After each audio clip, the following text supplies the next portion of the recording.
غالب صاحب اب بات یہ ہے کہ ایک حدیث میری نظر سے گزری صحیح بخاری کی، جس کے مطابق ہر 1000 میں سے 999 لوگ دوزخ میں داخل ہوں گے۔ پھر ایک قرآن مجید کی بھی آیت ہے جس میں یہ کہا گیا، ہمیں بتایا گیا کہ خدا دوزخ کو جنوں اور انسانوں سے بھر دے گا۔ ہم سب آج بھی جب ہم دنیا کا جائزہ لیتے ہیں تو ہمیں نظر آتا ہے کہ برائی زیادہ ہے، بہرحال اچھے لوگ اس طرح اقتدار میں نہیں ہوتے، اس طرح طاقت میں نہیں ہوتے، ہر طرف ایک شیطانی قوتوں کا غلبہ ہمیں نظر آتا ہے۔ تو ہم سب اس سے بظاہر دیکھنے میں یہ معلوم ہوتا ہے کہ بہرحال جو زیادہ لوگوں کی تعداد ہے ان کا جو جھکاؤ ہے، انکلینیشن ہے، جنت کی طرف نہیں بلکہ دوزخ کی طرف ہے۔ تو جب خدا کا مقصد تخلیق یہ ہے کہ وہ جنت کے لیے لوگوں کا انتخاب کرے اور جبکہ زیادہ لوگ دوزخ کی طرف مائل ہو رہے ہیں، تو اس سے کیا ڈیوائن سکیم کے اوپر کوشچن مارک نہیں اٹھتا؟ 30ویں آیت کے مطابق جب خدا نے کہا کہ میں زمین پر اپنا ایک نائب بنانے والا ہوں، تو فرشتوں نے کہا کہ نا یہ بہت زیادہ خونریزی کرے گا کیونکہ ان کو ارادہ و اختیار تم دے رہے ہو اللہ میاں، اور جو جنات ہیں وہ بھی ارادہ و اختیار کی وجہ سے فساد اور خونریزی کرتے تھے۔ تو ہم سب جب انسان جنوں کو ریپلیس کر کے اس دنیا میں اگر آئے اس روایت کے مطابق، اور انسان بھی فساد اور خونریزی سے باز نہیں آتے، تو کیا انسانوں کو بھی ریپلیس کیا جا سکتا ہے؟ اور کیوں خدا اپنی جو پروڈکٹ ہوتی ہے جس کو وہ بناتا ہے اسپیسیفیکیشن، اس سے وہ ڈیزائرڈ ریزلٹس اس طرح نہیں لے پاتا جس کی اسے توقع کی جا رہی ہے؟ تو ہم سب آپ فرما رہے ہیں کہ خدا نے انسان کو، آدم و حوا کو جنت میں رکھ کر اس کی ڈائمنشنز کو، اس کی اسپیسیفیکیشنز کو اسرٹن کیا کہ جس اسکیم کے مطابق میں نے اس کو بنایا تھا یہ ویسا ہی ہے، اور اس کے بعد اس کو کیا کہتے ہیں زمین پر آنے دیا گیا، اور جیسا کہ اقبال نے بھی لکھا، کھول آنکھ زمین دیکھ، فلک دیکھ، فضا دیکھ، مشرق سے ابھرتے ہوئے سورج کو ذرا دیکھ۔ تو ہم سب کیا جو پھر حوا کی اور آدم کی نافرمانی کا قصہ ہمیں سنایا جاتا ہے کہ اس کے نتیجے میں، اس کی پاداش میں انہیں جنت سے نکالا گیا، تو وہ کیا تمثیلی ہے؟ قرآن مجید تو یہ نہیں کہتا کہ اس کی پاداش میں انہیں جنت سے نکالا گیا۔ میں نے ایک فائنل ٹیم کا انتخاب کرنا ہے تو میں اس سے پہلے کچھ ٹیسٹ ٹیموں کی امتحان لیتا ہوں۔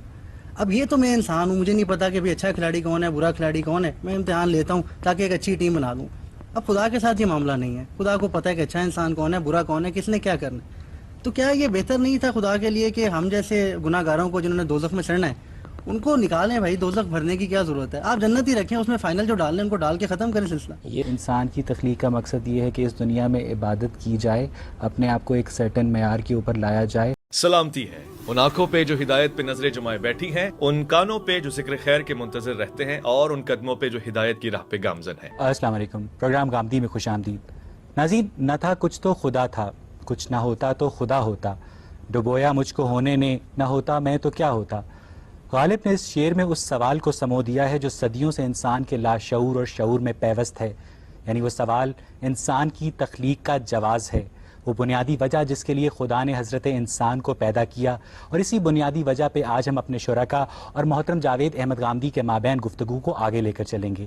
غامدی صاحب، انسان کی تخلیق کا مقصد کیا ہے؟ اللہ تعالیٰ اپنی جنت کے لیے مکینوں کا انتخاب کر رہا ہے۔ قرآن مجید سے یہ معلوم ہوتا ہے کہ اللہ تعالیٰ نے یہ فیصلہ کیا کہ وہ ایک ایسی دنیا بنائے گا جو ابدی ہوگی، جس میں موت پر بھی موت طاری ہو جائے گی، جس میں ماضی کا کوئی پچھتاوا نہیں ہوگا، مستقبل کا کوئی اندیشہ نہیں ہوگا۔ ایک ایسی دنیا میں جہاں انسان اپنا ارتقاء ہمیشہ کے لیے جاری رکھ سکے۔ جب کسی مخلوق کے انتخاب کا موقع آیا تو اس کے لیے انسان کا انتخاب کیا گیا۔ اس کو بڑی ہی خوبصورت تمثیل میں قرآن نے بیان کیا ہے کہ ہم نے جب یہ فیصلہ کیا کہ ہم ارادہ و اختیار کی امانت پیش کریں تو ہم نے پہاڑوں کے سامنے اس کو رکھا، زمین و آسمان کے سامنے رکھا۔ یہ انسان تھا جس نے آگے بڑھ کر اس کو اٹھا لیا، اور یہی وجہ ہے کہ سب سے بڑا شرف بھی اسی کو ملنے والا ہے کہ یہ خدا کی ابدی جنت کا مکین ہو جائے گا۔ ناظر صاحب، آپ نے فرمایا کہ انسان جنت میں اپنی ارتقاء کو آگے بڑھا سکے گا، تو غامدی صاحب انسان تو اپنی ارتقاء کی اس منزل پر پہنچ چکا ہوگا جہاں وہ اعلیٰ ترین فکری و بشری صلاحیتوں کا مالک ہوگا، تو جنت میں ارتقاء کو آگے بڑھانے سے کیا مراد ہے؟ یعنی انسان جب ایک باشعور مخلوق ہے، وہ اپنے وجود کا بھی شعور رکھتا ہے، اپنے گرد و پیش کا بھی شعور رکھتا ہے، اور آپ نے یہ دیکھا کہ اس دنیا میں جب وہ آیا تو ہزاروں سال کروٹیں لینے کے بعد بالآخر ان 2-3 صدیوں میں اس نے اس کائنات کے اندر کے بے شمار راز دریافت کر لیے۔ تو یہ چھوٹی سی دنیا، یہ عارضی دنیا جو محض اس مقصد کے لیے بنائی گئی ہے کہ یہاں سے اس کے مکینوں کا انتخاب کر لیا جائے، جب اس کے مقابل میں وہ دنیا وجود میں آئے گی تو معلوم نہیں اس کے اندر کیا راز ہوں گے، کیا نوعیتیں ہوں گی، کیا معاملات ہوں گے کہ جن کے اندر انسان اپنے علم، عقل اور شعور کے ساتھ خدا کی ابدیت میں شریک ہو جائے گا۔ نبی صاحب انسان کو خدا نے اس لیے پیدا کیا تاکہ وہ جنت کے مکینوں کا انتخاب کر سکے. تو نبی صاحب بہت سارے ایسے لوگ ہیں جو اس انتخاب کے اوپر اس لیے پورا نہیں اترتے کہ ان کے اندر وہ فکری اور بشری صلاحیتیں نہیں موجود ہوتی, تو ان کا کیا ہوگا؟ کسی انسان کے اندر بھی اس صلاحیت کا فقدان نہیں ہے. ہر انسان کو یہ صلاحیت دے کر پیدا کیا ہے, اور جس امتحان میں اس کو ڈالا ہے وہ اس کے اخلاقی وجود کا امتحان ہے, نہ کہ اس کی صلاحیتوں کا امتحان ہے. بنیادی صلاحیت ہر شخص میں موجود ہے, اخلاقی وجود کا امتحان کیا جا رہا ہے. اس میں کچھ کامیاب ہو رہے ہیں, کچھ ناکام ہو رہے ہیں, اور اخلاقی وجود کا شعور بھی یکساں دیا گیا ہے, اس کی تعلیم بھی یکساں دی گئی ہے, اس کی ہدایت بھی یکساں دی گئی ہے, اس کے لیے مواقع بھی یکساں رکھے گئے ہیں. اللہ تعالیٰ جس طریقے سے اس دنیا کو چلا رہا ہے اس میں اخلاقی وجود کے امتحان کے لیے جتنے اسباب ممکن تھے اس نے پیدا کر دیے. لیکن صرف قرآن مجید میں یہ بھی تو آتا ہے نا کہ ہم نے جن و انس کو اپنی عبادت کے لیے پیدا کیا. وہ یہ بتایا گیا ہے کہ اس امتحان میں کامیاب ہونے کے لیے آپ کو دنیا میں کرنا کیا ہے, یعنی جنت کے مکینوں کا انتخاب ہو رہا ہے, تو اس انتخاب کے لیے بنیاد کیا ہے؟ وہ بنیاد یہ ہے کہ آپ خدا کے بندے بن کر رہیں. یعنی اس کو اگر سادہ لفظوں میں بیان کیجئے تو وہ یہ ہے کہ خدا کی بندگی کا حق ادا کرو گے تو جنت کے مکین ہو جاؤ گے, اور سرکشی کا رویہ اختیار کرو گے تو اس سے محروم ہو جاؤ گے. انسان کی تخلیق کا مقصد یہ ہے کہ اس دنیا میں عبادت کی جائے, اپنے آپ کو ایک سرٹن معیار کے اوپر لایا جائے, اور اس کے بعد اس عمل کی وجہ سے جنت میں اور یا دوزخ میں انسان اپنے اعمال کی بنیاد پر داخل ہو. یعنی جب یہ طے کر دیا گیا کہ اللہ تعالیٰ نے فیصلہ کیا ہے کہ وہ اپنی جنت کے مکینوں کا انتخاب کرے گا, تو پھر یہ بتانا ضروری تھا کہ یہ انتخاب کس بنیاد پر ہوگا. تو یہ بنیاد ہے جو قرآن نے بتائی ہے کہ یہ سرکشی اور بندگی کی بنیاد پر ہوگا. اگر بندہ اس شعور کے ساتھ جیتا ہے کہ میں بندہ ہوں, میرا ایک خالق ہے, مجھے ایک دن اس کے سامنے جواب دہ ہونا ہے, مجھے اپنے اخلاقی وجود کو پاکیزہ بنانا ہے, تو وہ بندگی کا حق ادا کرے گا اور اس کے نتیجے میں جنت کا مکین ہو جائے گا. اگر وہ سرکشی اختیار کر لیتا ہے, حقائق کو تسلیم نہیں کرتا, تو پھر لازمی طور پر اس کا نتیجہ اس کے سامنے آ جائے گا. صاحب یہ بھی تو کہا جا سکتا ہے نا کہ خدا نہ انسان کو تخلیق کرتا, نہ اس کو جنت میں جانے کی ضرورت پیش آتی. یہ تو ایسا ہی ہے کہ کوئی یہ کہے کہ میں کراچی اس لیے جا رہا ہوں کہ کراچی ہے, بھائی کراچی نہ ہوتا نہ مجھے کراچی جانا پڑتا. تو غالب صاحب یہ تو انسان کی پیدائش کے بعد اس کو ایک ٹیمپٹیشن دی گئی کہ تم اس کرائٹیریا کے اوپر عمل درآمد کرو تو تمہیں جنت یا دوزخ میں بھیجا جا سکتا ہے. لیکن انسان کی تخلیق یعنی حضرت آدم کی جو تخلیق میں پوچھنا چاہ رہا ہوں آپ سے کہ جو کی گئی اس کے وقت خدا کے ذہن میں کوئی کیا پلان تھا؟ جیسے مثلا یہ بھی تو کہا جاتا ہے نا کہ حوا کی نافرمانی کے نتیجے میں آدم کو جنت سے نکال دیا گیا, تو کیا وہ ساری تبدیلی کرنا پڑی پلان میں؟ نہیں, ایسی کوئی چیز نہیں ہے. اللہ تعالیٰ نے جو اس وقت اسکیم تھی اسی کو قرآن مجید میں بیان کیا, اسی کو بائبل میں بیان کیا ہے. جہاں جہاں بھی اللہ کے پیغمبر آئے ہیں انہوں نے یہی اسکیم انسانوں کو بتائی ہے. وہ واقعہ جو آپ نے بائبل میں بھی پڑھا ہوگا, قرآن میں بھی پڑھا ہوگا, وہ اصل میں انسان کو ایک باغ میں رکھ کر یہ دیکھا گیا کہ اس کے اندر جو پوٹینشیل ودیت کیا گیا ہے اس کا ظہور کیسے ہوتا ہے, اور وہ بڑی خوبصورت تمثیل ہے.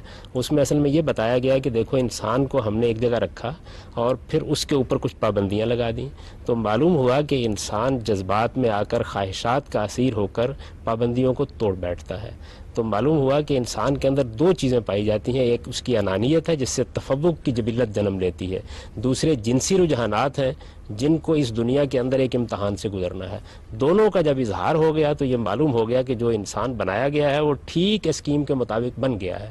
لہٰذا یہ چیز پہلی ہدایت اس کے لیے بن گئی اور اسے کہا آپ دنیا میں جاؤ. بس انسان کی تخلیق کا معاملہ کیسے آگے بڑھے گا ناظرین, اس پر ہم گفتگو کا سلسلہ جاری رکھیں گے, لیکن اس سے پہلے وقت ہوا ایک بریک کا. حاضر ہوتے ہیں بریک کے بعد. خوش آمدید.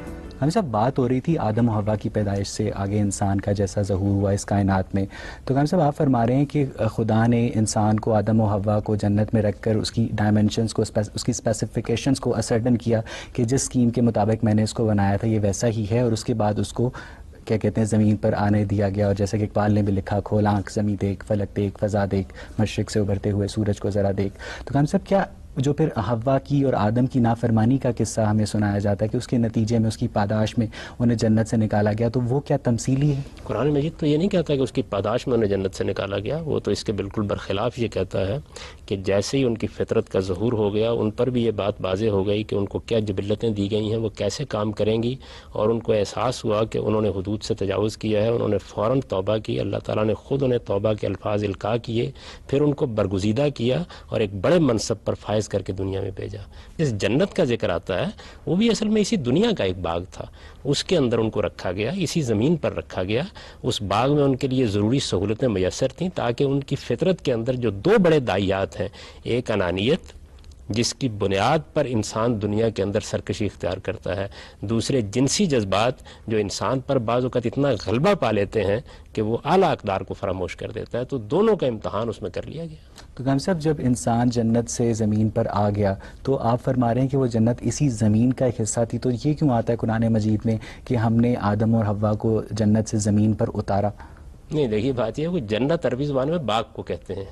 یہ سیاق و سباق بتاتا ہے کہ اس سے مراد دنیا کا کوئی باغ ہے یا اس سے مراد وہ باغات ہیں یا باغ ہے جو قیامت کے بعد وجود پذیر ہوگا. تو اسی دنیا کا ایک باغ تھا, اور یہ قرآن مجید کی عربی زبان کا اسلوب ہے. اہبتو کہا جاتا ہے. مثال کے طور پر یہی لفظ جب مصر کے بارے میں بنی اسرائیل کو خطاب کیا گیا تو وہاں اہبتو مصر, مصر میں اتر جاؤ, تو اس کا کیا مطلب ہے کہ وہ کسی جنت سے مصر میں اتر رہے تھے.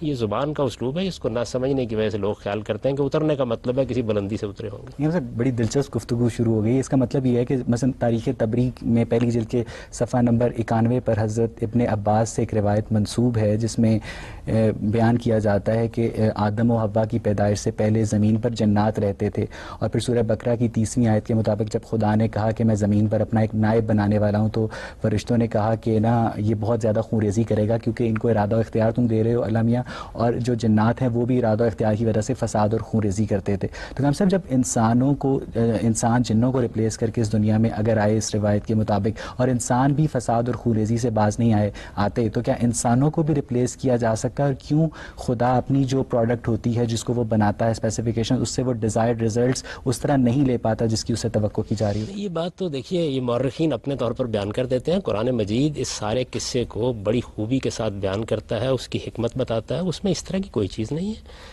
اس میں یہ بیان نہیں کیا گیا کہ جنات کو معزول کر دیا گیا ہے, بلکہ بالکل برخلاف یہ بتایا گیا ہے کہ جس طرح فرشتے ایک مخلوق ہیں اور اس وقت بھی موجود ہیں, اسی طرح جنات بھی ایک مخلوق ہیں, وہ اس وقت بھی موجود ہیں. وہ اپنے دائرے میں کام کر رہے ہیں, فرشتے اپنے دائرے میں کام کر رہے ہیں, انسان اپنے دائرے میں کام کر رہے ہیں. بلکہ اگر آپ مادے کو دیکھیں تو وہ اپنی ٹھوس شکل میں بھی ہوتا ہے, وہ انرجی کی فارم میں بھی ہوتا ہے, اور وہ لائٹ یا نور کی صورت میں بھی ہوتا ہے. بظاہر یہ معلوم ہوتا ہے کہ تینوں سے اللہ تعالیٰ نے 3 مخلوقات پیدا کر دی ہیں, فرشتے, جنات اور انسان. تو اس وجہ سے تینوں مخلوقات ایک ہی وقت میں کار فرما ہیں. چنانچہ قرآن تو ہمیں بتاتا ہے کہ جنات نہ صرف یہ کہ انبیاء علیہ السلام کی دعوت سے واقف ہوتے ہیں, ان کی طرف خود ان کے پیغمبر آتے ہیں, اور رسالت باب صلی اللہ علیہ وسلم کے زمانے میں انہوں نے قرآن کو سنا, اس پر تبصرہ بھی کیا ہے. تو ایسا تو قرآن مجید سے نہیں معلوم ہوتا کہ ان کو معزول کر کے یا دنیا سے ان کو جو کچھ بھی ذمہ داری دی گئی تو اسے فارغ کر کے انسانوں کو یہ دنیا کا اقتدار دیا گیا ہے. وہ اپنے دائرے میں ایک اختیار رکھتے ہیں, ہم اپنے دائرے میں ایک اختیار. یہ تو بڑی دلچسپ بات ہوگی کہ یعنی فرشتے, جن اور انسان یہ تینوں ہی مادے کی مختلف علامات سے پیدا ہوئے ہیں, تو اس کا مطلب ہے ان کو مابعد طبیعتی کیا کہتے ہیں مخلوقات نہیں کہا جا سکتا؟ کیوں کہنا ہے؟ اس کی وجہ یہ ہے کہ مخلوقات تو ساری کی ساری اسی دنیا سے متعلق ہے. اس کے ماورا تو صرف ذات خداوندی ہے. ذات خداوندی کسی مادے سے تخلیق نہیں ہوئی, اس کی ذات کے بارے میں ہم کوئی علم نہیں رکھتے, وہ آپ سے آپ ہے, اس کا کوئی خالق نہیں ہے, اس کی ذات ہماری گرفت میں بھی نہیں آتی. لا تدرکہ الابصار کی قرآن مجید نے تمثیل اختیار کی, اس کی مثال بھی کسی چیز سے نہیں دی جا سکتی. چنانچہ قرآن کہتا ہے لیس کمثلہ شیء. باقی مخلوقات جتنی ہیں ان کو ہم سمجھ بھی سکتے ہیں, قرآن مجید کے اشارات سے سمجھ سکتے ہیں, اپنے سائنسی تحقیق سے سمجھ سکتے ہیں, اپنے تجربے اور مشاہدے سے جان سکتے ہیں. ٹھیک ہے کام صاحب, یہاں سے ہم گفتگو کا سلسلہ آڈینس کی طرف لے کر چلیں گے. جی آپ پوچھیے. صاحب آپ نے جب انسان کی تخلیق کا مقصد آپ سے پوچھا گیا تھا, آپ نے پہلے کہا کہ جنت کے لیے مقیم تیار کرنے کے لیے خدا نے بنایا, تو اس کے بعد پھر یہ بھی ایک بات سامنے آئی کہ خلیفہ ایک بنایا جائے گا دنیا کے لیے. تو اس میں تھوڑا سا کانٹرڈکشن نہیں آ جاتا کہ 2 ڈفرینٹ پرپزز سامنے آ جاتے ہیں؟ نہیں, دیکھیے جنت کے مکینوں کا انتخاب کرنا پیش نظر ہے. اب سوال یہ ہے کیسی مخلوق بنائی جائے اس کے لیے. تو وہ ایسی مخلوق ہو سکتی ہے اگر آپ نے انتخاب کرنا ہے جس کو ارادہ و اختیار دیا جائے. وہ آیت یہ بیان کرتی ہے کہ ہم نے زمین پر ایک ایسی مخلوق بنانے کا فیصلہ کیا جسے ہم ارادہ اور اختیار دیں گے. ارادہ و اختیار کس مقصد کے لیے دیا گیا ہے؟ اس مقصد کے لیے دیا گیا ہے کہ وہ سرکشی کرتے ہیں یا بندگی اختیار کرتے ہیں. یہ دوسری جگہ بتایا گیا. اور یہ سرکشی اور بندگی کا نتیجہ کیا نکلنا ہے؟ وہ نتیجہ یہ ہے کہ جنت کے لیے یا جہنم کے لیے انتخاب ہو جائے گا. تو یہ پوری بات ہے جو قرآن نے بیان کر دی. جنت میں تو فرشتے بھی ڈالے جا سکتے تھے, وہ تو بندگی کرتے رہتے ہیں, تو انسان کا مطلب ایک جان بوجھ کے کانفلکٹ کریٹ کرنے والا مخلوق کیوں بنایا گیا؟ یہی بات یہ ہے کہ یہ تو فیصلہ خالق نے کرنا ہے. آپ کے والدین نے فیصلہ کیا کہ وہ آپ کی پیدائش کا اقدام کریں، کر دیا انہوں نے. اب اس کے بعد ہمیں تو یہ دیکھنا ہے کہ خالق نے یہ فیصلہ کس بنیاد پر کیا ہے. قرآن نے یہ بتایا کہ یوم تبدل الارض غیر الارض والسماوات، ہم یہ سارے سیاروں ستاروں کو جمع کریں گے، یہ ہم نے پہلے ہی بنا کے بکھیر دیے ہیں، اور پھر اس دنیا کے اندر جو ہم نے ایک مخلوق بنائی ہے اس کا انتخاب کریں گے. یہ جو انتخاب ہے یہ ہمیں بڑی رفعت دیتا ہے. اس کی وجہ یہ ہے کہ ہم نے خود اس کو حاصل کیا ہوگا. اللہ تعالیٰ تو دیکھیے بات یہ ہے کہ جس کو چاہتا جنت میں بٹھا دیتا، جس کو چاہتا جہنم میں ڈال دیتا. وہ خالق ہے، لیکن اس نے یہ فیصلہ کیا کہ ایک ایسی مخلوق وہ بنائے گا جو اپنے استحقاق پر خود محنت کر کے جنت کو حاصل کرے گی. کیا کہنے ہیں اس مخلوق کے کہ جو اس سارے مراحل سے گزرنے کے بعد اتنی اعلیٰ زندگی حاصل کرے گی. صاحب یہاں سے گفتگو کا سلسلہ آگے بڑھائیں گے، لیکن ناظرین اس سے پہلے وقت ہوا ایک بریک کا. جی آپ. صاحب دوسری بات یہ ہے کہ جو بات آ گئی کہ ایک انسان اپنے کس طرح برتاؤ کی بیسس پہ جائے گا جنت یا دوزخ میں، تو اس کے اوپر بھی کافی زیادہ آ جاتا ہے کہ وہ لوگ جو نبیوں کے زمانے میں تھے وہ لوگ، ان کا کرائٹیریا کافی مختلف ہوگا ہم لوگوں کے بارے، کیونکہ ہماری وقت تو نبوت ختم ہو چکی ہے. تو اب ہم لوگوں کے لیے وہ کافی مشکل نہیں ہو جاتا آج کل کی دنیا میں اس طرح کا اس سٹینڈرڈ پہ اترنا؟ جب لوگوں کے سامنے نبی ہوتے تھے تو اس وقت کافی ڈیفرنٹ ہوتا ہوگا، مطلب فالو کرنا خدا کو یا بہتر ایک انسان بننا. تاریخ تو یہ بتاتی ہے کہ اس وقت زیادہ مشکل ہوتا ہے. چنانچہ آپ قرآن مجید میں جو نبیوں کی تاریخ بیان ہوئی ہے اس کو پڑھیے تو یہ واضح ہو جائے گا کہ زیادہ تر لوگوں نے انکار کر دیا. آج کے زمانے میں اگر آپ دیکھیے زیادہ تر لوگ اقرار کر رہے ہیں، زیادہ تر لوگ مان رہے ہیں. سیدنا نوح علیہ السلام کے بارے میں معلوم ہوتا ہے کہ 950 سال کی جد و جہد کے بعد اتنے ہی لوگ ایمان لائے کہ ایک کشتی میں سوار ہو سکتے تھے. صالح علیہ السلام کے بارے میں معلوم ہوتا ہے کہ چند لوگوں کو لے کر نکلے. لوط علیہ السلام کے بارے میں معلوم ہوتا ہے کہ بیوی بھی ساتھ دینے کے لیے تیار نہیں ہوئی. تو اس وجہ سے تاریخ کا تجربہ تو یہ بتاتا ہے کہ ہر دور میں انسان کے لیے اللہ تعالیٰ ایسے حالات پیدا کرتا ہے کہ وہ سلامتی طبع کے ساتھ چیزوں کو دیکھے تو وہ سرکشی سے نکلتا ہے. یہ سب وہ لوگ ہیں جن کو سرکشی کی سزا دی گئی ہے اور اسی دنیا میں ان کو سزا ملی. تو انسان کے اندر اصل میں بنیادی چیز کیا ہے؟ اس کی انانیت. یہ انانیت ہے جو خدا کے سامنے جھکنے کے مقابلے میں کھڑی ہو جاتی ہے. اگر وہ خدا کی معرفت حاصل کر لے اور اپنی بندگی کا احساس کر لے تو سرکشی سے نجات حاصل کر لیتا ہے. جیسے ہی سرکشی سے نجات حاصل کرتا ہے اس کے بعد آج چاہے حقیقت کو سمجھنا 10 لمحے نہیں لگتے سمجھنے میں، اور پیغمبروں کے زمانے میں چاہے تب بھی کوئی وقت نہیں لگتا. آپ کو معلوم ہے کہ پیغمبروں کے زمانے میں ابو جہل تھا، پیغمبروں کے زمانے میں فرعون تھا، پیغمبروں کے زمانے میں شداد تھا، اور قریش مکہ کے اندر رسالت میں آپ صلی اللہ علیہ وسلم نے 13 سال بسر کیے. ساتھ لے کر جتنے لوگوں کو نکلے تھے وہ 200-250 سے زیادہ نہیں تھے. لیکن غامدی صاحب نبوت کے وقت معجزے بھی تو ہوتے تھے.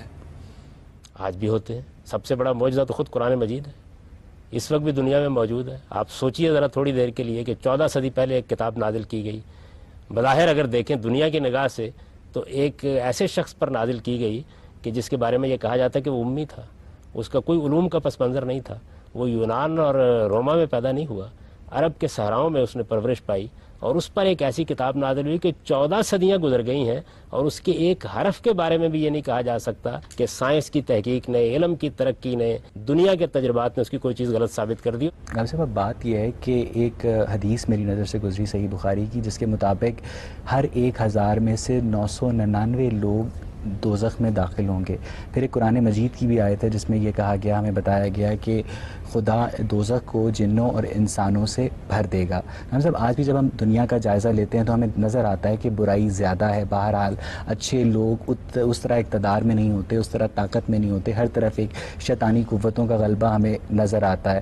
تو ہم صاحب اس سے بظاہر دیکھنے میں یہ معلوم ہوتا ہے کہ بہرحال جو زیادہ لوگوں کی تعداد ہے ان کا جو جھکاؤ ہے، انکلینیشن ہے جنت کی طرف نہیں بلکہ دوزخ کی طرف ہے. تو جب خدا کا مقصد تخلیق یہ ہے کہ وہ جنت کے لیے لوگوں کا انتخاب کرے اور جبکہ زیادہ لوگ دوزخ کی طرف مائل ہو رہے ہیں، تو اس سے کیا ڈیوائن سکیم کے اوپر کوشچن مارک نہیں اٹھتا؟ یہ خدا نے تو انتخاب کرنا ہے، ارادہ دے دیا، اختیار دے دیا، تو انسان ہے جو اپنی بدقسمتی کا سودا کر لیتا ہے. اور دوسری یہ جو بات عام طور پر بیان ہو جاتی ہے تو اس کا مطلب یہ ہے کہ بہت سے لوگ جنت کے مستحق نہیں ہو سکیں گے، وہ ابتداً جہنمی کے مستحق ہوں گے، اور ان میں سے بہت سے ہوں گے کہ جو اپنی اپنی سزا بھگت لینے کے بعد پھر جنت کے مستحق ہو جائیں گے. تو ایک عمل ہے جو وہاں بھی جاری رہے گا اسی طریقے سے. یعنی اگر کسی آدمی نے سرکشی اختیار کی ہے، استکبار اختیار کیا ہے، تو ہمیشہ کی جہنم میں ڈال دیا جائے گا.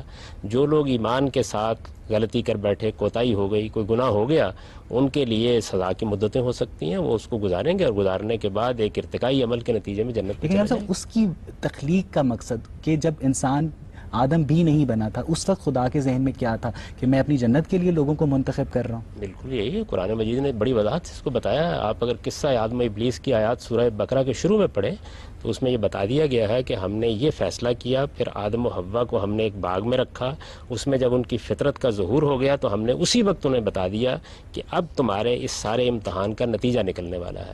وہ دیکھیے اس میں الفاظ ہیں فَإِمَّا يَأْتِيَنَّكُم مِّنِّي ہُدًى، پھر میری ہدایت آتی رہے گی وقتاً فوقتاً. جو پیروی کریں گے ان کے لیے نہ ماضی کا کوئی پچھتاوا ہوگا نہ مستقبل کا کوئی اندیشہ، اور جو یہ پیروی اختیار نہیں کریں گے ان کے لیے پھر تکذیب کریں گے، جھٹلائیں گے، ان کے لیے جہنم کی وعید ہے. صاحب آپ نے ایک جگہ یہ بھی فرمایا تھا ایک پروگرام میں کہ انسان پر ایک حیوانی دور بھی گزر چکا ہے. تو گاندھی صاحب اگر انسان کو خدا نے اس لیے پیدا کیا ہے کہ وہ اس کو ایک سلیکشن پروسیس سے گزار کے جنت یا دوزخ کے لیے مستحق قرار ٹھہرائے، تو گاندھی صاحب جو لوگ حیوانی دور میں پیدا ہوئے تھے تو ان کی تخلیق کا کیا مقصد تھا؟ وہ تو اس پروسیس پہ عمل نہیں کر سکیں گے نا. ان کی تخلیق کا وہی مقصد تھا جو حیوانات کی تخلیق کا مقصد ہے. یعنی وہ تو انسان ابھی بنے ہی نہیں تھے، اللہ تعالیٰ نے یہ قالب بنایا تھا ان کا. انسان دو چیزوں کا مجموعہ ہے، ایک اس کا قالب ہے، یہ اس کا حیوانی وجود ہے. اس حیوانی وجود کے اندر وہ شخصیت ودیت کی گئی ہے. قرآن مجید اس کو بیان کرتا ہے کہ ہم نے انسان کے حیوانی وجود کو جب پایا تکمیل تک پہنچا لیا، نفخت فیہ من روحی، اس کے بعد اس میں اپنی پھونک پھونکی اور اس کے نتیجے میں اس کو شعور ملا، انسانیت ملی. تو انسانیت جس گروہ کو دی گئی وہ ہے جس کی ابتدا آدم و حوا سے ہوئی ہے. یہ وہ دو انسان ہیں، یعنی ایک آدم اور ایک حوا، جن سے اب انسانیت کی ابتدا ہو رہی ہے. لیکن آدم و حوا تک انسان کے جس حیوانی وجود کی تشکیل کے بے شمار مراحل ہیں جو حیوانی پہلے وجود سے انسان نے بشری شعور کی طرف کس طرح سفر طے کیا، اس پر ہم گفتگو کا سلسلہ آگے بڑھائیں گے. لیکن ناظرین اس سے پہلے وقت ہوا ایک بریک کا. غام صاحب فتوحات مکیہ میں ابن عربی نے ایک واقعہ بیان کیا ہے جس کے مطابق انہوں نے لکھا ہے کہ ایک جن خانہ کعبہ میں حج کر رہا تھا تو ایک شخص نے اس سے پوچھا تمہاری عمر کتنی ہے؟ تو اس نے کہا کہ میری عمر کئی ہزار برس ہے. تو اس نے کہا اچھا تمہاری عمر کئی ہزار برس ہے تو تم نے آدم کو تو دیکھا ہوگا. تو اس جن نے استہزائیہ انداز میں پوچھا کہ کون سا آدم؟ آدم تو کئی تھے. اب غام صاحب اس بات کو میں کنیکٹ کر رہا ہوں آپ کی پچھلی بات سے جس میں آپ نے فرمایا کہ انسان نے ایک حیوانی وجود سے بشری شعور کی طرف سفر کیا. تو غام صاحب جو ماڈرن ایوولوشنسٹس ہیں وہ بھی یہ کہتے ہیں کہ انسان کا جو جینیٹک اوریجن ہے وہ ایک نہیں ہے. تو کیا آپ یہ بات کر کے انسان کا جو نظریہ تخلیق ہے اس کی حمایت کر رہے ہیں؟ نہیں، میں قرآن مجید کا نظریہ آپ کو بیان کر رہا ہوں. قرآن مجید کا جو نظریہ ہے وہ یہ ہے کہ انسان کے حیوانی وجود پر ہزاروں سال گزرے ہیں. قرآن اس کو بیان کرتا ہے بدا خلق الانسان من طین، ہم نے انسان کو بنانا شروع کیا گارے سے، مٹی سے. وہاں سے وہ زمین کے پیٹ سے پیدا ہونا شروع ہوا، بالکل ایسے جس طرح کہ دوسری جگہ اس کی تمثیل بیان کی ہے کہ انبتکم من الارض نباتا، ہم نے زمین سے تمہیں ایسے ہی اگا دیا جس طرح کہ ہم پودے اگاتے ہیں. تو انسان کے لیے جو چیز اب رحم مادر ہے، ماں کا پیٹ ہے، وہی چیز پہلی تخلیق میں زمین کا پیٹ بنا. تو زمین کے پیٹ سے انسان پیدا ہونا شروع ہو گئے. یہ انسان ہی نہیں بلکہ دوسری مخلوقات بھی پیدا ہوئیں. یہ حیوانی وجود کی تشکیل تھی. جب یہ پایہ تکمیل کو پہنچ گئی کئی نسلوں میں، اس کے بعد اللہ تعالیٰ کہتے ہیں کہ پھر میں نے کیا کیا، ثم جعل نسلہ من سلالۃ من ماء مہین، پھر میں نے خود اپنی نسل پیدا کرنے کی صلاحیت اس میں پیدا کر دی. جب یہ صلاحیت پیدا ہو گئی اس کے بعد فرمایا ہے کہ پھر میں نے اس کے اندر انسانی شعور بخشا، اور پھر اس قالب میں جب انسان آیا تو وہ پہلے انسان آدم و حوا تھے. ہم سب انہی کی اولاد. سب یہاں سے ہم گفتگو کا سلسلہ آڈینس کی طرف لے کے چلیں گے. جی آپ پوچھیں. جس کو بہترین دودھ بھی میسر ہے اپنے گھر پہ، بہترین شہد بھی میسر ہے اپنے گھر پہ، پوروں کی اس کے پاس کوئی کمی نہیں ہے، ایسی شراب بھی میسر ہے جس میں مستی بھی ہے، سرود بھی ہے، اس کے لیے جنت میں کیا اٹریکشن ہے؟ اس نے موت پر قابو پا لیا، بڑھاپا نہیں آئے گا، اس میں حلال نہیں ہوگا، شباب نہیں جائے گا. جنت صرف اس چیز کا نام نہیں ہے جن چیزوں کا آپ نے ذکر کیا. جنت نام ہے ابدی زندگی کا، جہاں موت پر موت واقع ہو جائے گی. اس سے بڑھ کر انسان کی خواہش کیا ہو سکتی ہے؟ قبر میں پاؤں لٹکائے ہوئے ہوتے ہیں اور انسان مرنے کے لیے تیار نہیں ہوتا. 20-25 سال کی عمر میں شباب کی عمر کو پہنچتا ہوں، 15-20 سال میرے شباب کے ہوتے ہیں، اس کے بعد اس میں حلال، پھر تو میں اٹھ بھی نہیں سکتا. کہ لا یعلم من بعد علم شیئا. میں نے تو اپنی زندگی میں جنت دیکھ لی، میرے لیے بہت پیچھے رہ کے گیا، مطلب میں نے جنت دیکھ لی، اب میرے لیے کیا اٹریکشن ہے؟ موت آئے گی بھی تو آیا کرے، کیونکہ میں نے ایک بھرپور زندگی جی لی. آپ نے جنت کی بڑی معمولی سی جھلک دیکھی ہے. آپ نے جنت کی بڑی معمولی سی جھلک دیکھی ہے، وہ بھی آپ کو اس لیے دکھائی گئی ہے تاکہ آپ کچھ اندازہ کر لیں کہ وہاں کیا ملنے والا ہے. سر اگر میں بندگی اختیار نہیں کروں گی تو مجھے جنت نہیں ملے گی، اور میری زندگی کا تو مقصد ہی صرف جنت کا حصول ہے، تو پھر زندگی بیکار ہے. آپ کے خیال میں یہ کوئی معمولی مقصد ہے؟ یعنی ابدی زندگی، اٹرنل لائف، جس کے اندر آپ کا شعور ہمیشہ ہمیشہ کے لیے پائیدار ہو گیا، خدا کی ابدیت میں آپ کو اللہ تعالیٰ نے حصہ عطا فرما دیا، یہ کوئی معمولی چیز ہے؟ یعنی مجھے یہ بتائیے، آپ تو زندگی کے چند گھنٹوں کے لیے ترس رہی ہوتی ہیں، یہ آپ کے ہسپتال، یہ آپ کی طب، یہ آپ کی جد و جہد، یہ آپ کی کاوشیں، یہ آرام کی خواہش، یہ آپ کا پڑھنا، یہ آپ کا اٹھنا، یہ آپ کا زندگی کی جد و جہد کر کے مال کمانا، یہ دنیا میں فساد پیدا کرنا کس لیے ہے؟ چند دن کی زندگی کی لذت کے لیے. تو میں تو آپ کو نوید دے رہا ہوں ابدی زندگی کی لذت. ٹھیک ہے ہم سب. جی آپ پوچھیے. آپ نے انسان کی جو تخلیق ہے اس کا ہمیں قرآنی نظریہ بتایا، لیکن جو ماڈرن سائنس ہے اس میں ایوولوشن کا نظریہ جو ہے وہ تو یہ کہتا ہے کہ انسان اور تمام دوسرے جو جاندار ہیں ان کا ایک کامن ڈسینٹ ہے، یونی سیلولر سے ساری جو ہے وہ ایوولوشن ہوئی ہے. تو یہ تو بظاہر ہمیں جو مذہب کا نظریہ ہے تخلیق کا اس سے متصادم نظر آتا ہے. اس پہ آپ کیا فرمائیں گے؟ دونوں نظریات پر غور کیجیے، دونوں کے دلائل پر غور کیجیے. جو پہلا نظریہ آپ نے سائنس کا بیان کیا ہے وہ ایک نظریہ محض، کوئی حقیقت نہیں ہے. ابھی تک کوئی اس کا ایویڈنس نہیں دستیاب ہو سکا. دنیا کے اندر جتنا فاسلز کا ریکارڈ ہے اس کی نفی کر رہا ہے پوری طرح. جو دعوے کیے گئے تھے صحیح ثابت نہیں ہوئے. سیل کے بارے میں جو معلومات ڈارون کے زمانے میں تھی اب دنیا بہت اس سے آگے بڑھ گئی. جینیٹک سائنسز سے جو ایویڈنسز آ رہے ہیں وہ فاسل ریکارڈز کے ساتھ کوئنسائڈ کر رہے ہیں، اور کامن ڈسینٹ کے جو دلائل دینے والے ہیں وہ یہ کہتے ہیں کہ انسان اور جانوروں کے جو مختلف اعضاء ہیں جسام کے وہ بالکل ملتے جلتے موجود ہیں. قرآن کی تھیری تو سر جو ہے وہ ایک ہمیں بتائی جا رہی ہے کہ ایسا ہوا. اگر وہ سائنٹیفک تھیری ہے تو اس پہ سائنٹیفک ریسرچ کیسے ہو سکتی ہے؟ خدا آپ کو توفیق دے تو کریں، الہام قرآن سے بھی لینا سیکھیں. یہ دیکھیں کہ ڈارون کے نقطہ نظر کے اوپر کیا اعتراضات اب ہو گئے ہیں، دنیا میں نئی تحقیقات نے کیا مسائل پیدا کر دیے ہیں. فاسلز کا پورا ریکارڈ ابھی تک پوری طرح نفی کر رہا ہے. میرا خیال یہ ہے کہ آپ نے صرف اس کے بارے میں کچھ چیزیں پڑھ لی ہیں، کبھی اس کا سائنٹیفک مطالعہ نہیں کیا کہ اس کے اوپر اعتراضات کرنے والے کیا اعتراضات کر رہے ہیں. اب تو دنیا میں اتنا کچھ لکھا جا چکا ہے کہ میرا خیال ہے نوجوانوں کو اس کو پڑھنا چاہیے. ابھی تک یہ کوئی حقیقت نہیں بن سکی، اور اس کے مقابل میں قرآن کا نظریہ موجود ہے. کیجئے تحقیق اس کے اوپر، یہ آپ کو بتائے گا. جن چیزوں کے اصل میں ریکارڈ پیش کیے جا رہے ہیں قرآن نے تو اس کا راز کھول دیا ہے کہ وہ اصل میں انسان کے حیوانی وجود کا ارتقا ہو رہا تھا. لیکن سائنٹیفک ریسرچ جو ہے وہ سائنٹسٹ کرتے ہیں، جو اس کی ایک میتھڈالوجی ڈیسائیڈڈ ہے اس کے مطابق کی جاتی ہے. جب آپ جو تھیریز یا جو مذہب ہمیں تھیریز پیش کرتا ہے اگر اس کی سائنٹیفک بنیادوں پہ ریسرچ نہیں کی جا سکتی تو اس لیے لوگ نہیں کرتے. کیوں نہیں کی جا سکتی؟ سائنسی ریسرچ کو آپ جانتے ہیں کیسے ہوتی ہے؟ پہلے ایک مفروضہ ایک بڑے آدمی کے ذہن میں آتا ہے، پھر اس کے بارے میں ایویڈنس تلاش کرنا شروع کیا جاتا ہے. یہ بھی ایک مفروضہ تھا جو ڈارون نے پیش کیا. ڈارون نے کسی حقیقت کو نہیں بیان کیا تھا. ڈارون تو خود اپنی کتاب اوریجن آف دی اسپیشیز میں اعتراف کرتا ہے کہ ابھی مجھے اس کی درمیان کی کڑیوں کے بارے میں کوئی چیز بھی نہیں میسر آ سکی. ابھی تک جتنا ایویڈنس میسر آیا وہ کیا ہے؟ وہ ایک نو کے اندر تبدیلیوں کا ہے. مثال کے طور پر پروانوں کی مثال دی جاتی ہے کہ خاص علاقے کے اندر ان کا رنگ تبدیل ہو گیا اور وہ پیدا ہونا بند ہو گئے. کسی 9 سے 9 میں تبدیل ہو گیا، اس کا کوئی آج تک ایویڈنس پیش نہیں کیا جا سکا. تو 9 سے 9 کی تبدیلی ہے جس کے لیے ڈارون کے نظریے کو اپنا کوئی ایویڈنس، کوئی شہادت پیش کرنی ہے. آذراہ کرم ذرا آپ ان چیزوں کو پڑھیے جو اس پر تنقید میں لکھی جا رہی ہے. گاندھی صاحب آپ فرما رہے ہیں کہ انسان کی زندگی کا جو حتمی مقصد ہے وہ جنت کا حصول ہے، اس کے لیے خود کو حقدار ثابت کرنا ہے. ناظرین اسی پر ہم گفتگو کا سلسلہ آگے بڑھائیں گے، لیکن اس سے پہلے وقت ہوا ایک بریک کا. ہم صاحب آپ فرما رہے ہیں کہ انسان کی زندگی کا جو ایبسولوٹ مقصد ہے وہ ہے جنت کا حصول. جس جنت کا مذہب ہمیں کیا کہتے ہیں، ہمیں اس کا نقشہ کھینچتا ہے، اس میں تو ایک ایسے لگتا ہے کہ جیسے وہاں صرف بشر جو کیا کہتے ہیں جبلی وجود ہے، حیوانی وجود ہے، انسٹنکٹیو وجود ہے کہ وہاں دودھ اور شہد کی نہریں ہیں، وہاں حوریں ہیں. اس کی تسکین کے لیے تو کافی سامان موجود ہے جو اس کا حیوانی وجود ہے، جو اس کا انسٹنکٹیو بینگ ہے، لیکن اس کے جو بشری شعور ہے، جو اس کی انٹلیکچوئل سینس ہے، وہ کیا متاثر نہیں ہوگی؟ کیا وہ جمود کا شکار نہیں ہوگی؟ جب جس خدا نے عارضی دنیا بنائی ہے اس نے آپ کو یہاں جمود کا شکار نہیں ہونے دیا، تو جو ابدی دنیا بنائے گا، کیا عقل یہ نہیں کہتی کہ آپ اس عارضی دنیا میں جتنا تنوع، جتنی جدت، جتنی ندرت، جتنے ارتقاء کے مواقع اس نے پیدا کر دیے ہیں، قیاس کریں کہ وہ خداوند جب ابدی دنیا بنائے گا تو کیا بنا ڈالے گا؟ یعنی اس دنیا کے اوپر قیاس کریں گے نا. علم کی بنیادی اصول یہی ہوتا ہے کہ جو آپ کے سامنے موجود ہے یہ دیکھیں وہ کیا ہے. عارضی دنیا ہے، موت تعاقب کر رہی ہے، 20-25 سال کے بعد بڑھاپا آ جاتا ہے، خواہشیں پوری نہیں ہوتی، آرزویں دم توڑ جاتی ہیں. اس سب کچھ کے باوجود اتنی لذت پیدا کر دی ہے، اتنی کشش پیدا کر دی ہے کہ کوئی چھوڑنے کے لیے تیار نہیں ہوتا. ٹھیک ہے گام صاحب جی آپ پوچھیں. حدیث میں غالباً ایک روایت اس طرح سے ہے کہ حضرت موسیٰ نے حضرت آدم پہ کوئی اعتراض کیا تھا کہ آپ کے نکلنے کی وجہ سے جنت میں ہمیں یہ سب کچھ بھگتنا پڑ رہا ہے. اس کے جواب میں آدم نے غالباً یہ فرمایا تھا کہ مجھے اس بات کا تانا دیتے ہو جو میرے بس میں نہیں تھی. میں اس کا مفہوم کچھ اس طرح سے، تو وہ اس کا مطلب اشارہ اس طرف ہے کہ جو انسان آدم صاحب جنت سے جب نکلے تو وہ غلطی تھی اور اس کی سزا کے چکر میں یہ باقی تمام سلسلہ شروع ہوا.